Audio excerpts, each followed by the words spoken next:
Good Morning Business. Le débat.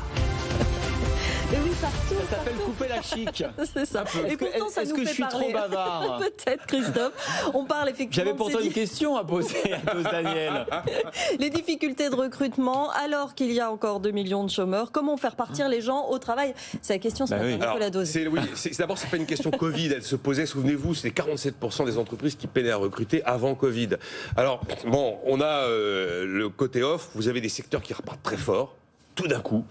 Et effectivement, qui se retrouvent avec des difficultés à recruter, restauration, le bâtiment notamment. Transport routier, on l'a vu dans le journal. Voilà. C'est vrai que là, l'effet Covid, côté demande, on a un peu l'impression qu'une partie de la main-d'œuvre s'est volatilisée. C'est quand même un truc assez extraordinaire. Alors, c'est un peu ce qu'on appelle le halo du chômage, mais là, c'est pas la définition du halo du chômage. Des gens qui sont on ne sait pas où. Et vous savez, je ne sais plus quel est le chiffre de la restauration, mais on considère qu'il y a 600 à 900 000 personnes qui ont disparu de la circulation. Alors, c'est dû à quoi ? Il y a les éléments purement du moment. La reprise est forte. C'est un peu comme l'histoire des matières premières. Il faut le temps que le système se remette en fonctionnement. Il y a un peu d'inertie, on peut le comprendre. Après, il y avait le chômage partiel. Il y a toujours le chômage partiel. Alors, on n'est plus à 1 300 000 salariés, on est à 600 000. Mais tous ces gens qui ne sont pas au travail, mais pas au chômage, sont des gens qui ne sont pas dans la mobilité du marché de l'emploi et qui donc peuvent faire défaut là où, dans un monde normal où ça circule, on finirait par les trouver. Et on sait bien que la solution immédiate, là, c'était la fin du quoi qu'il en coûte, ou alors les hausses de salaire. Ça, c'est notre grand autre sujet dont on reparlera, parce qu'effectivement, comme on l'a vu aux États-Unis, là où on n'arrive pas à recruter, on a mis des salaires quelquefois doublés dans certaines entreprises. Ouais, mais attendez, en France, la différence, c'est qu'on a encore un taux de chômage de 8%. Oui. On a encore 2 millions de chômeurs quand même. On est d'accord. Alors justement, pourquoi chez nous, avec 8% de chômage, on a toujours ces problèmes de recrutement ? Là, il y a encore un effet Covid. Il y a certainement des gens qui se sont dit une autre vie est possible. Oui, parce que ce sont des métiers à très forte pénibilité. C'est vrai. Une autre vie est possible. J'ai fait 15 ans de restauration, matin et soir, jusqu'à point d'or pour un salaire de misère. Je suis dingue d'avoir tenu aussi longtemps. Je vais faire autre chose, peut-être devenir effectivement indépendant. Enfin bon, mais il faudra un petit peu de temps pour avoir des éléments un peu analytiques, pour pouvoir essayer de quantifier tout ça et d'en faire une photographie sérieuse, à part ce que je vous dis là, qui est un peu du doigt mouillé et de l'intuition. Ensuite, il y a les problèmes d'inadéquation entre la formation et ce que veulent les entreprises. Ça fait des années que les entreprises disent on ne trouve pas les gens dont on a besoin. Et vous avez des entreprises qui ont créé leurs propres écoles de formation. Michelin a créé son école du caoutchouc et des métiers du caoutchouc, parce que les métiers du caoutchouc n'existent pas dans les formations françaises. Vous avez la traditionnelle absence de mobilité géographique avec une France de propriétaires, on en a parlé 1000 fois. En ça, le télétravail peut être un début de réponse, mais il y a effectivement le principal sujet qui est politiquement le plus inflammable et socialement le plus désagréable. On sait qu'on a un système d'assurance chômage plus généreux qu'ailleurs. On a droit à l'assurance chômage plus tôt, plus longtemps qu'ailleurs, avec plus d'argent.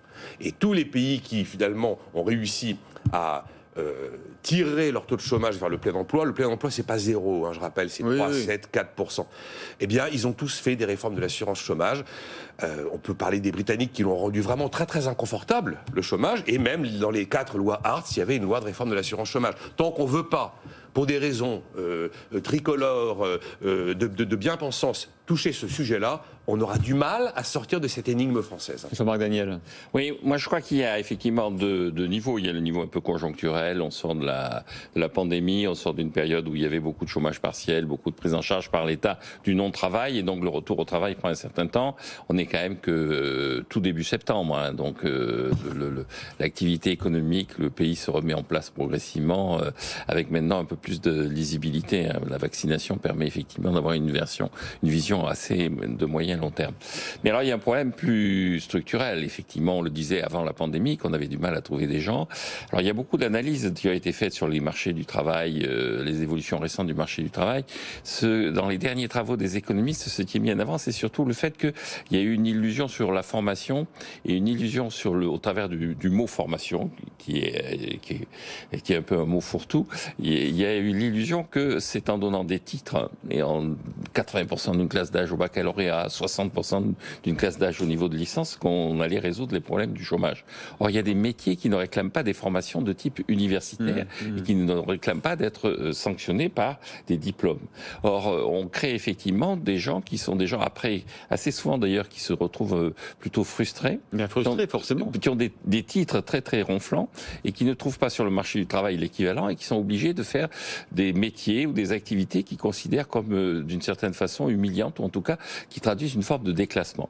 C'est assez intéressant parce qu'au moment où a commencé le débat sur la formation, dans les années 70, Alfred Sauvy avait sorti un livre qui s'appelait L'économie du diable, où il y avait tout un chapitre qui à l'époque avait fait débat, où il disait le véritable enjeu, c'est pas d'augmenter la formation, c'est de revaloriser l'image du travail manuel, de redonner la noblesse à un certain nombre de métiers et d'affirmer que ce n'est pas par le diplôme que l'on accomplit forcément son destin, mais c'est par une certaine forme d'expression de son propre talent.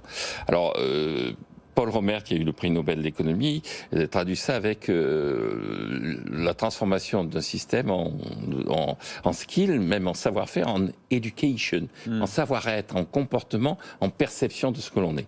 Et je crois que à moyen terme, il faudra que ce pays prenne conscience que le travail manuel est à sa noblesse.